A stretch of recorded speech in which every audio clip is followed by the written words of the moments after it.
नमस्कार दोस्तों, मेरा नाम है भालचंद्र। ब्रह्मांड सिद्धाश्रम में आप सभी का स्वागत है। आज के इस वीडियो में हम चर्चा करेंगे कुंभ लगन का मई 2022 का संपूर्ण राशिफल। कैसे होंगे ग्रह योग, कैसे होंगे ग्रहों के राशांतर और वह आपके राशि पर किस प्रकार से प्रभाव करने वाले हैं, कौन से निर्णय आपको लेने हैं, कौन से निर्णय आपको टालने हैं, सभी के बारे में चर्चा इस वीडियो में हम करने वाले हैं। अपना ये जो चैनल है ब्रह्मांड सिद्धि एस्ट्रो, इस चैनल पर मेष लगन से लेकर मीन लगन तक की जो सभी 12 लगन हैं, इन सभी 12 लगन के लिए मई 2022 का राशिफल क्या होगा, इस विषय पर वीडियो अपलोड हो चुके हैं। आप उसका आनंद जरूर लीजिए। तो आज के इस वीडियो में हम चर्चा करेंगे कुंभ लगन का मई 2022 का संपूर्ण राशिफल। जैसे कि आप यहाँ पर देख रहे हो, यह जो कुंडली है, यह कुंडली कुंभ लगन की कुंडली है, यह प्रथम स्थान है और यहाँ पर मंगल और शनि विराजमान है। सबसे पहले आपका जो नज़रिया है, आपके जो विचार है, आपकी जो दृष्टि है, या फिर आपका मानसिक शारीरिक स्वास्थ्य किस प्रकार का होगा, इसके संदर्भ में चर्चा करेंगे। जैसे कि आपका जो ये जो लगन भाव या फिर इसे प्रथम भाव भी कहा जाता है, यहाँ पर मंगल और शनि दोनों भी विराजमान हैं। उसी प्रकार आपका जो अष्टम भाव है, आपका जो अष्टमेश है, वह आपके चतुर्थ भाव में 10 तारीख के बाद वक्री होने जा रहा है। तो आपने देखा होगा मंगल और शनि ये दोनों परस्पर शत्रुग्रह आप ही के लगन भाव में हैं। तो पिछले करीबन एक आध महीने से आपने देखा होगा कि आप बहुत ज़्यादा एक्टिव हो चुके हो और बहुत ज़्यादा स्ट्रेस भी आप पर बना हुआ है। छोटी मोटी बातों को लेकर काफ़ी ज़्यादा स्ट्रेसफुल कंडीशंस को आप सामने जा रहे हो, आप उसका सामना कर रहे हो। उसी वजह से स्ट्रेस ज़्यादा आने के कारण ज़्यादा ब्लैंक होना या फिर छोटी मोटी बातों को लेकर चिड़चिड़ापन होना, इस प्रकार की जो बातें हैं या फिर इस प्रकार के जो अनुभव है, वो आपने किए होंगे। उसी प्रकार आपकी जो लगन है वो थोड़ा स्ट्रिक्ट लगन है, मतलब डिसिप्लिन में चलने वाला लगन है। मतलब जो भी बातें हैं वो बहुत ही आग कर आप चलते हो, मतलब काफ़ी डिसिप्लिन होता है, काफ़ी शेड्यूल्ड होता है। अगर शेड्यूल से ऊपर नीचे अगर आपका जो दिनमान होता है तो वो आपके लिए थोड़ा सा अप्रस्तुत होता है, या फिर आपका जो बैलेंस है वो छूट जाता है और आप में ज़्यादा चिड़चिड़ाहटपन देखा जाता है। तो उसी प्रकार का अनुभव आपने पिछले करीबन एक महीने से किया होगा और ये जो बात है वो करीबन 20-22 तारीख तक तो चलेगी ही। तो सबसे पहली महत्वपूर्ण बात, यदि भी जो सिचुएशंस है वो आप जैसा चाहते हो, इसके विरोध में हो, फिर भी आपको डट कर उसका सामना करना बहुत ज़्यादा आवश्यक है। देखिए, आपका जो लगन है सबसे ज़्यादा बुद्धिमान लगन कहा जाता है। तो इसको चलते अगर ऐसी कोई भी बात अगर आपके सामने आती है तो थोड़ा सा उसका डट कर सामना करना बहुत ज़्यादा आवश्यक होगा, क्योंकि आपके कुंडली में जो शनि है वो लगन भाव में है और यह व्यस्त भी है। तो व्यस्त भाव का भी स्वामी है, इस वजह से थोड़ा सा वो प्रेशर में आपको रखेगा, थोड़ा सा स्ट्रेस में वो आपको रखेगा ही। तो इस वजह से आपको थोड़ा सा ये जो बातें हैं उसका डटकर सामना करना ज़्यादा आवश्यक होगा। चिड़चिड़ाहटपन हो सकती है, या फिर मतलब बहुत ज़्यादा आपको काम दिया जा सकता है, या फिर बहुत ऐसे कोई विषय आपके मन में आ सकते हैं जिसकी वजह से आप अनस्टेबल हो सकते हो। उसी प्रकार यह जो कालावधि है, इसमें आपके ट्रैवलिंग वगैरह भी काफ़ी ज़्यादा हो सकती है, बहुत ज़्यादा बिजी रह सकते हो। और इसमें सबसे महत्वपूर्ण बात यह होगी कि इतना बिजी होते हुए भी आपके जो काम है वो जैसा आप चाहते हो उस प्रकार से नहीं होंगे। इस वजह से जो चिड़चिड़ाहटपन है वो आप में ज़्यादा देखा जाएगा। तो खुद पर थोड़ा सा संयम रखना ज़्यादा आवश्यक है। और जो भी स्ट्रेस या फिर जो भी बात आपको आ जाएगी, वो खास करके आपके मानसिक तौर पर ज़्यादा आपको प्रेशर करेगी। तो थोड़ा सा जैसे मैंने बार बार कह रहा हूँ कि थोड़ा सा खुद को आपको स्टेबल रखना ज़्यादा आवश्यक होगा। इसके बाद हम चर्चा करेंगे आपके आर्थिक स्तर के बारे में। आर्थिक स्तर के बारे में अगर देखा जाए तो आपका जो धनेश है वो आपके धन भाव में, आपका जो धनेश है वो गुरु है, जो कि आपका धनेश भी है, लाभेश भी है। उसी प्रकार आपका जो पंचमेश और अष्टमेश है वो बुध आपके चतुर्थ भाव में वक्री है। तो यहाँ पर वक्री होने जा रहा है, मतलब 10 तारीख के बाद वो वक्री हो जाएगा। अब यहाँ पर एक ये जो बात है वो सबसे महत्वपूर्ण है। जैसे कि ये जो गुरु है स्वयं के राशि में आपके द्वितीय भाव में है, यह लाभेश भी है। इस वजह से पैसे के मामलात में आपको किसी भी प्रकार के प्रॉब्लम या फिर कॉम्प्लिकेशंस बिल्कुल भी नहीं आएंगे, जो कि काफ़ी महत्वपूर्ण बात है। यहाँ पर और एक बात जो महत्वपूर्ण है, जैसे कि ये जो शुक्र है वो आपके लगन के लिए राजयोग कारक ग्रह माना जाता है, क्योंकि यह आपके चतुर्थ भाव और आपके भाग्य भाव का स्वामी जो कि आपके द्वितीय भाव में है। तो गुरु और शुक्र दोनों भी महत्वपूर्ण ग्रह जो कि आपके आर्थिक स्तर के लिए काफ़ी ज़्यादा महत्वपूर्ण माने जाते हैं, आपके द्वितीय भाव में है। इस वजह से आपको पैसे के मामलात में किसी भी प्रकार के प्रॉब्लम या फिर कॉम्प्लिकेशंस आपको बिल्कुल भी नहीं आएंगे। ये बात बहुत ज़्यादा इंपॉर्टेंट है, क्योंकि यहाँ पर गुरु स्वयं के राशि का है और जो शुक्र है वो उच्च में है। तो पैसे के मामलात में किसी भी प्रकार के प्रॉब्लम कॉम्प्लिकेशंस आपको बिल्कुल भी नहीं आएंगे। पैसे जो भी आपके अटके हुए हैं या फिर अटके हुए थे वो आपको पूरी तरह से मिल जाएंगे। तो उसके बारे में किसी भी प्रकार के कोई बड़ी स्ट्रेस या टेंशन लेने की ज़रूरत नहीं है। सिर्फ यहाँ पर क्या है कि जो मंगल है जो कि आपके लगन भाव में है, दिनांक 18 तारीख के बाद आपके द्वितीय भाव में आ जाएगा। तो आपके जो खर्चे हैं उसके ऊपर थोड़ा सा ध्यान देना आवश्यक होगा। लेकिन एक तरह से देखा जाए तो पैसे के मामलात में चिंता करने की बिल्कुल भी ज़रूरत नहीं है। और दूसरी ज़्यादा महत्वपूर्ण बात, ये जो मंगल 18 तारीख के बाद आपके द्वितीय भाव में भ्रमण करेगा, तो जो भी आपका कार्य क्षेत्र है, मतलब अगर आप नौकरी करते हो या फिर व्यवसाय करते हो, उसमें आप इन्वेस्टमेंट करोगे, तो वो बात भी जो है कि मंगल आपके द्वितीय भाव में आने के बावजूद भी आपके जो खर्चे होंगे वो नॉर्मली इन्वेस्टमेंट पर होंगे, तो जिसे खर्चे भी नहीं कहा जा सकता। और दूसरी ज़्यादा महत्वपूर्ण बात, जैसे मैंने कहा कि गुरु और शुक्र यह एक ही भाव में उच्च और स्वयं की राशि में होने के कारण पैसे के मामलात में आपको ज़रा भी चिंता करने की ज़रूरत नहीं है, जो कि काफ़ी अच्छी बात है। हालांकि जो खर्चे होंगे वो आपके परिवार के लिए होने के चांसेस काफ़ी ज़्यादा बनते हैं। अब यहाँ पर दूसरी जो बात है, जैसे मैंने कहा कि आपका जो पंचमेश और अष्टमेश जो बुध है वो वक्री होने जा रहा है 10 तारीख के बाद आपके द्वितीय भाव में। तो यहाँ पर 2-3 बातें हैं, उसके ऊपर थोड़ा सा ध्यान देना आवश्यक है। अगर आप शेयर मार्केट से डील करते हो या फिर शेयर मार्केट में अगर ट्रेड करते हो तो वहाँ पर ध्यान देना आवश्यक होगा, क्योंकि 7-8 तारीख के बाद का जो समय है उस समय में आप जो भी अनुमान लगाओगे शेयर मार्केट के बारे में, वो चूकने की संभावना काफ़ी ज़्यादा बनती है। इस वजह से शेयर मार्केट से रिलेटेड किसी भी प्रकार के बड़े ट्रेड या फिर बड़ी जो बातें हैं वो बिल्कुल भी नहीं करना है, या फिर रिस्क बिल्कुल भी नहीं करना है। उसी प्रकार अगर आप आउट ऑफ द वे जाके कोई बिजनेस करते हो, कभी कभी होता क्या है कि हम ज़्यादा रिस्क ले लेते हैं, या फिर समाज के जो नियम उसके अलावा कुछ ऐसे इंतज़ाम करते हैं पैसे के सोर्सेज के जो कि थोड़े से अलग होते हैं, या फिर रूल्स के लीगल टर्म से थोड़े अलग होते हैं। तो इस प्रकार की अगर आपकी कोई अर्निंग है तो ध्यान रखिए, आपके लिए ये खतरे की घंटी बस बन सकती है, क्योंकि 10 तारीख के बाद का जो समय है या फिर 8 तारीख के बाद का जो समय है वो आपके लिए प्रॉब्लम वाला हो सकता है। तो ध्यान रखिए, इस चीज़ पर ध्यान रखना बहुत ही ज़्यादा आवश्यक है। उसी प्रकार हम चर्चा करेंगे आपके पारिवारिक सुख के बारे में।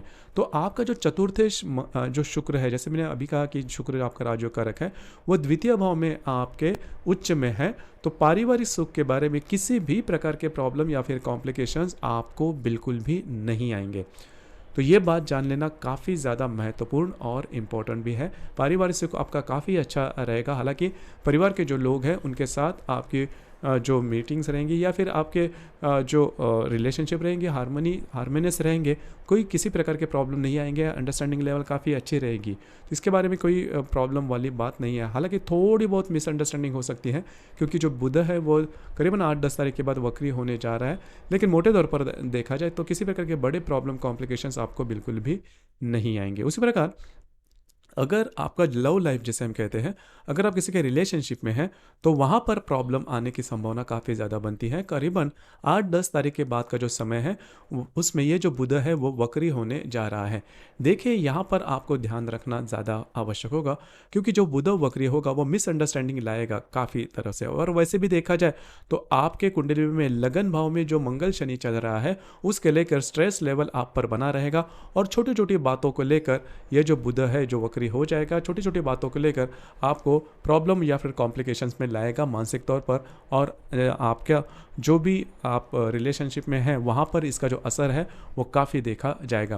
तो इसके ऊपर थोड़ा सा ध्यान देना आवश्यक है। और ये जो असर है वो आपके स्वास्थ्य के बारे में, मानसिक स्वास्थ्य के बारे में ज़्यादा हाईलाइट होगा। तो खुद पर थोड़ा सा संयम अगर आप रखते हो तो बातें हो सकती है, क्योंकि ये जो ग्रहों का खेल है, जैसे कि मंगल शनि आपके राशि में भ्रमण करेंगे, वो आपके लिए मानसिक तौर पर ज़्यादा स्ट्रेसफुल साबित हो सकते हैं। तो इसके ऊपर थोड़ा सा ध्यान देना आपको आवश्यक होगा।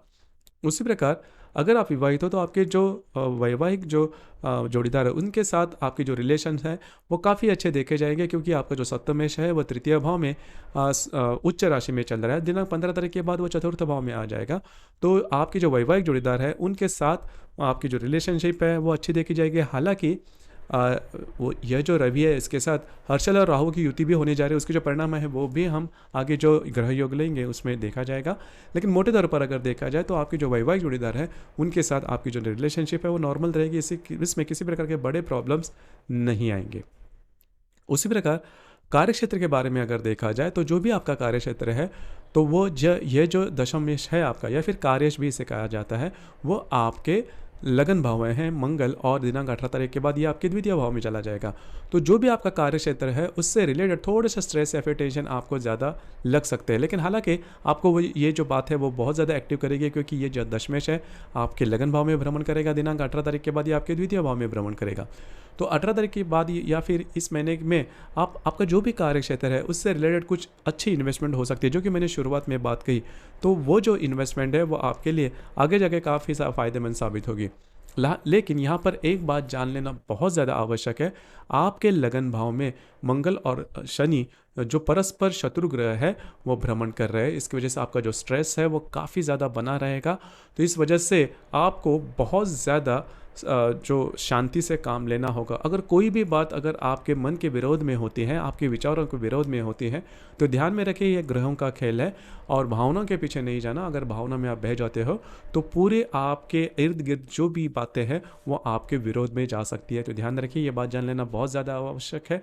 उसी प्रकार अगर आपका कुंभ लगन है और आपकी राशि भी कुंभ है, मतलब इस प्रकार से आपकी कुंडली है और इसी भाव में अगर चंद्रमा है, तो फिर आपके लिए ये जो संपूर्ण महीना है वो बहुत ही ज़्यादा स्ट्रेसफुल में जा सकता है, क्योंकि आपकी जो राशि है उसमें ही मंगल शनि मतलब 7.5 में है और उसमें ही मंगल शनि का भ्रमण होगा। तो वो बहुत ज़्यादा कॉम्प्लिकेटेड आपको हो सकता है। हालांकि मोटे तौर पर देखा जाए तो आपके लिए पैसे के मामले में, आपके जो फाइनेंशियल स्टेटस है उसके मामले में, या फिर आपके जो घर के जो स्वास्थ्य होगा, या फिर घर के जो लोग हैं उनके बारे में, या फिर आपकी जो वैवाहिक जुड़े है, सभी अगर स्तर पर देखा जाए तो प्रॉब्लम आपको नहीं आएंगी। लेकिन खुद से ही आप ऐसी कोई बात मन में बना लोगे जो कि आपके लिए स्ट्रेसफुल साबित हो सकती है। दूसरी ज़्यादा महत्वपूर्ण बात, रिलेशनशिप के मामले में भी जो मैंने बात की वहाँ पर भी अगर आप सोच समझ कर आगे बढ़ते हो तो किसी भी प्रकार के प्रॉब्लम कॉम्प्लिकेशंस आपको बिल्कुल भी नहीं आएंगे। तो थोड़ा सा इसके ऊपर ध्यान रखना आवश्यक होगा। इसी प्रकार अब हम चर्चा करेंगे ग्रह योगों के बारे में। ग्रह योगों का जो परिणाम होता है, हालांकि वो जो तात्कालिक होता है 2-3 दिनों के लिए होता है, लेकिन जो इसके परिणाम है वो मिलते ज़रूर है। वो जो परिणाम है वो कौन से क्षेत्र में मिल सकते हैं इसके बारे में भी चर्चा करेंगे। जैसे कि रवि और हर्षल की युति होने जा रही है आपके तृतीय भाव में। अब ये जो युति है यह करीबन 5 तारीख को होने जा रहा है। इसका जो प्रभाव है वो 4, 5 और 6 इन 3 दिनों में ज़्यादा देखा जा सकता है। तो आपकी जो वैवाहिक जोड़ीदार है उनके साथ कहीं बाहर घूमना फिरना हो सकता है और उनके साथ छोटी मोटी बातों को लेकर तकरार हो सकती है। बस उसी के ऊपर आपको थोड़ा सा ध्यान देना आवश्यक होगा। अब इसके बाद का जो ग्रह योग है वो सबसे ज़्यादा महत्वपूर्ण है। जैसे कि रवि और राहु की युति होने जा रहे हैं। रवि जो कि आपके तृतीय भाव में है, उसके साथ ये जो राहु है उसकी युति होने जा रहे हैं दिनांक 13 तारीख को। अब ये जो युति है वो काफ़ी ज़्यादा महत्वपूर्ण है आपके लिए 2-3 बातों में। पहली सबसे महत्वपूर्ण बात, आप में और आपके जो वैवाहिक जोड़ीदार है उनमें ऐसी कोई बातें हो सकती है जिसकी वजह से प्रॉब्लम कॉम्प्लिकेशन बढ़ सकते हैं। देखिए ये जो बात रहेगी वो बात एक तरह से देखा जाए तो सही में सच नहीं होगी, थोड़ा सा इसमें विरोधाभास दिखेगा। और जिसे हम कहते हैं कि ऐसी बात हो सकती है कि ये जो आप दोनों के रिश्तों में खटास आ सकती है, विश्वास जो है वो उसमें कई ऐसी बातें हो सकती है जिसकी वजह से विश्वास न होना, इस प्रकार की बातें हो सकती है जो कि आपके रिलेशनशिप के लिए काफ़ी ज़्यादा प्रॉब्लमेटिक हो सकती है। तो इसके ऊपर आपको थोड़ा सा ध्यान देना होगा। अगर कोई भी बात आपके मन में ऐसी आती है या फिर आपकी जो वैवाहिक जोड़ीदार उनके मन में आती है तो थोड़ा सा मौन रखिए, थोड़ा सा थोड़ा सा समझदारी से काम करिए, नहीं तो ये बात आपके रिलेशनशिप पर काफ़ी गहरा असर छोड़ सकती है। इसके ऊपर थोड़ा सा ध्यान देना आवश्यक होगा। उसी प्रकार रवि और शनि का केंद्र योग भी होने जा रहा है। जैसे ही रवि आपके चतुर्थ भाव में आ जाएगा, आपके लगन भाव में स्थित शनि के साथ वो केंद्र योग करेगा, और इसका जो इसकी जो तारीख है वो 15 तारीख है, वो 14-15 तारीख को इसके जो परिणाम है वो आप अनुभव कर सकते हो। हालांकि इसमें भी वही बात होगी कि आपके जो वैवाहिक जोड़ीदार उनके साथ छोटी मोटी बातों को लेकर तकरार हो सकती है। जो बात शुरू हो जाएगी दिनांक 12 तारीख से, वो चलती रहेगी करीबन 17-18 तारीख तक। तो ये जो संपूर्ण जो पैच है उसमें आपके जो वैवाहिक जोड़ीदार हैं उनके साथ आपको ठीक तरह से रहना होगा। अगर ऐसी कोई भी बात अगर आपको दिखाई देती है तो थोड़ा सा शांति से काम कर लेना होगा। ये जो कालावधि है इसका जो प्रभाव है वो कम होने के बाद इसके संदर्भ में आप डिसीजन ले सकते हो। उसी प्रकार मंगल और नेपच्यून की युति होने जा रही है आपके द्वितीय भाव में।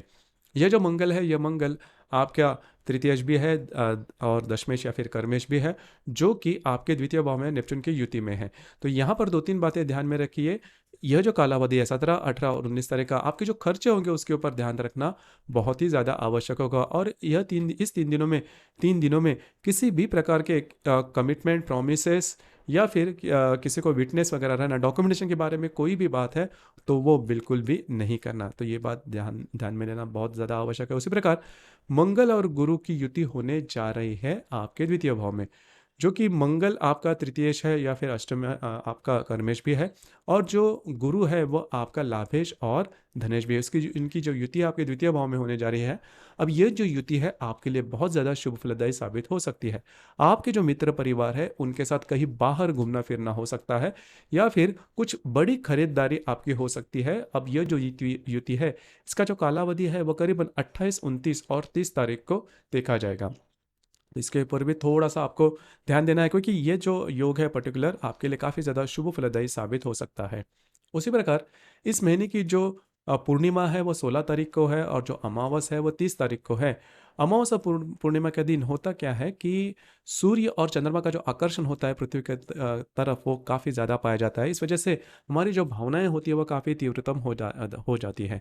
और भावना में अगर आप कोई भी निर्णय लेते हो, प्रोमिसेस होना, कमिटमेंट करना या फिर विवादों में जाना, इस प्रकार की अगर बातें होती है तो वो आपके लिए नेगेटिव साबित हो सकती है। आपकी जो निर्णय है वो चूकने की संभावना काफ़ी ज़्यादा बनती है। इस वजह से इन दिनों में, मतलब इस महीने के 16 और 30 तारीख को किसी भी प्रकार के बड़े निर्णय, प्रोमिसेस, कमिटमेंट और विवादों में बिल्कुल भी नहीं जाना।